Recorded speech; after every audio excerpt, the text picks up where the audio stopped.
C'est l'heure de votre journal sur Radio Nord présenté par Maël Manomba. Radio Nour, il est 16h. Assalamu alaikum, voici les titres de votre principale édition d'information sur Radio Nour. Magloire Gambia était convoquée devant la Cour spéciale criminelle ce mercredi 13 mars. Adiza Adamou, présente au tribunal de Libreville, nous fera le point. Initiée dans la nuit du 9 mars à Libreville et en Toum, la dernière opération de sensibilisation et de lutte contre l'insécurité a fait plusieurs victimes. Une centaine de jeunes, dont plusieurs mineurs, ont été interpellés dans ces deux communes pour motifs divers. 3, c'est un pourcentage et c'est le chiffre de notre rédaction qu'on vous présentera avant d'inviter Adiza et Ida nous présenter successivement les pages musulmanes et internationales. Radio Nour, il est 16h. L'ancien ministre de la promotion des investissements est jugé de fait de surfacturation consultive, corruption et enrichissement illicite sur les travaux du chantier routier Akieni Onga. Sa convocation devant la Cour spéciale criminelle était prévue ce mercredi 13 mars. Adiza Adamou, présente au tribunal de Libreville, nous fait le compte rendu. C'est suite au non-tenu du procès de Magloire Gambia dû à l'absence du parquet et qui devait avoir lieu ce mardi 13 mars dans la matinée au sein du tribunal de Libreville-Maël que maître Alicia Ondo, avocate de Magloire Gambia, a donné une conférence de presse dans la maison de l'avocat située derrière le tribunal de Libreville. On l'écoute. Depuis le 10 janvier 2017, date à laquelle M. Magloire Gambia a été placé sous mandat de dépôt, nous avons fait tous les actes d'instruction. Si nous arrivons devant la Cour criminelle spéciale, c'est que nous sommes passés devant le juge d'instruction, la chambre d'accusation, avant d'être renvoyés devant la Cour criminelle spéciale. Nous avons donc fait tous les actes d'instruction. Nous avons laissé ceux-là, qui seuls certainement se connaissent, écrire et surécrire dans la presse. Je ne pense pas que vous ayez souvent entendu Magloire Gambia s'exprimer. Jusque-là, il avait décidé de faire confiance à la justice de son pays, de se défendre devant les magistrats, parce que c'est là où se passe le procès. Mais les autres ont décidé de faire un procès dans l'opinion.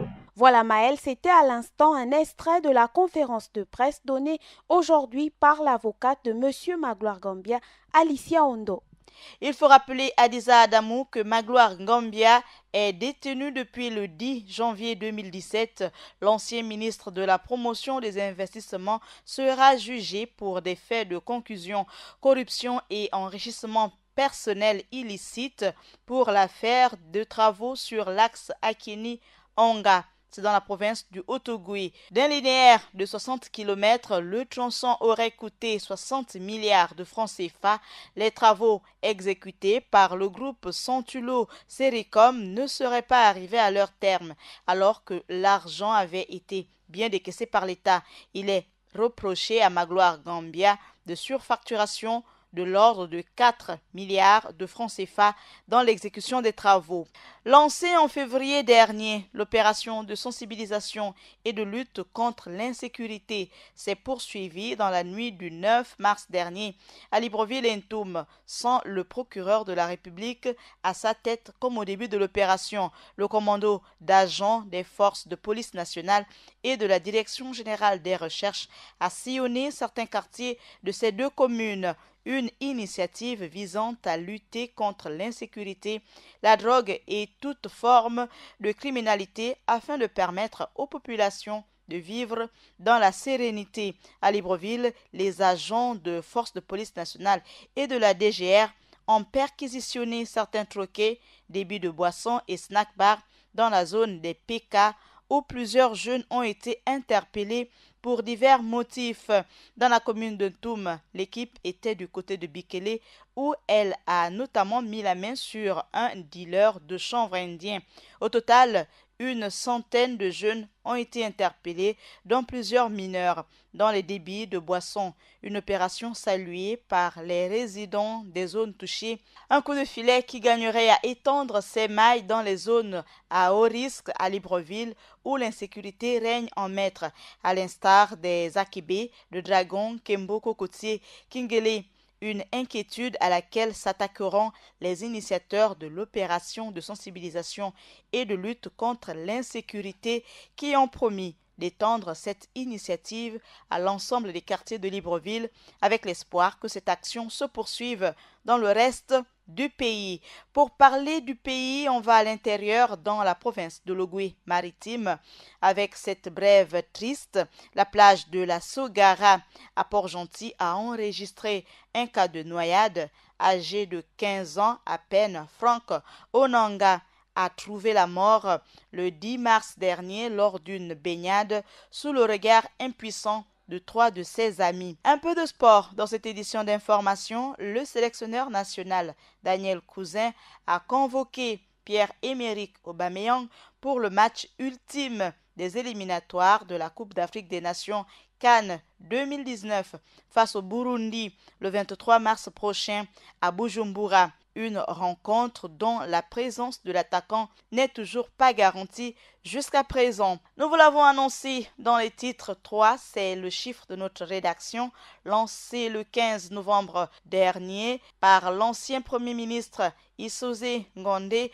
Les travaux de réhabilitation et d'aménagement des voiries urbaines des communes de Libreville, Ovendo et Akanda sont loin d'avoir atteint leur vitesse de croisière. Pour cause, 5 mois après le lancement de ce vaste chantier qui devrait permettre d'améliorer la situation déplorable des artères de ces 3 villes, le taux d'avancement ne se situe qu'à 3%. À présent, ouvrons notre page musulmane avec Adiza Adamou Essono.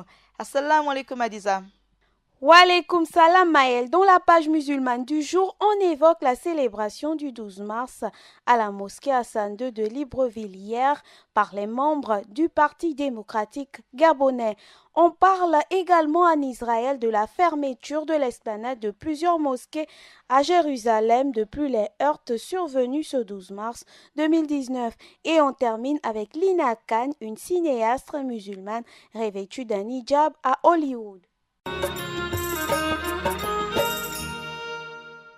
On ouvre cette page musulmane au Gabon avec la célébration hier du 51e anniversaire du Parti démocratique gabonais. Les membres du dit parti de confession musulmane, eux, ont choisi la mosquée Hassan II de Libreville pour commémorer ce jour.